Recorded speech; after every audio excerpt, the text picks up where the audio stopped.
ইমাম আকসাম রহমাতুল্লাহ আলাইহি একদিন বিবিকে ডাকতে বলো, বিবি আমার মনে হয় আমিও জান্নাতি, তুমিও জান্নাতি। ইমাম আকসাম রহমাতুল্লাহ আলাইহির বিবি ডাকতে বলে, ও স্বামী আমার, কেমন করে মনে হয় আমিও জান্নাতি আপনিও জান্নাতি? স্বামী এবার ডাক দিয়ে বলো, বিবি আমার, আমি এত কুষ্টি কালো একজন মানুষ, আমি কোনোদিন ভেবিনি, চিন্তাও করে দেখি নাই আমার আল্লাহ তোমার মতো এত সুন্দর স্ত্রী আমার কপালে মিলাইবে।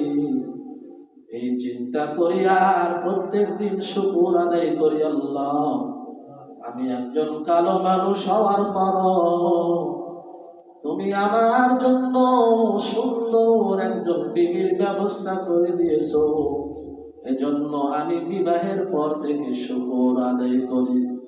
ও বিবিরে, এত পরিমাণ শুকরিয়া আদায় করেছি, এই কারণে আমি জানি আমার আল্লাহ আমারে জান্নাত দান করবেন। সুবহানাল্লাহ। ও বিবিয়া, তুমি কি জন্য জান্নাতি জানো? তুমি একজন সুন্দরী নারী হওয়ার পর কালো কুষ্ঠির স্বামী পাইছো।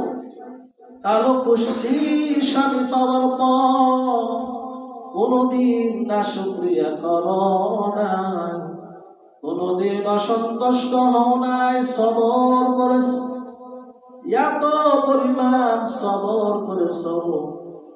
আর শুকর আদায় করাও হলো ইবাদত, ধৈর্য ধারণ করাও ইবাদত। এই কারণে তুমিও হলে একজন জান্নাতি নারী।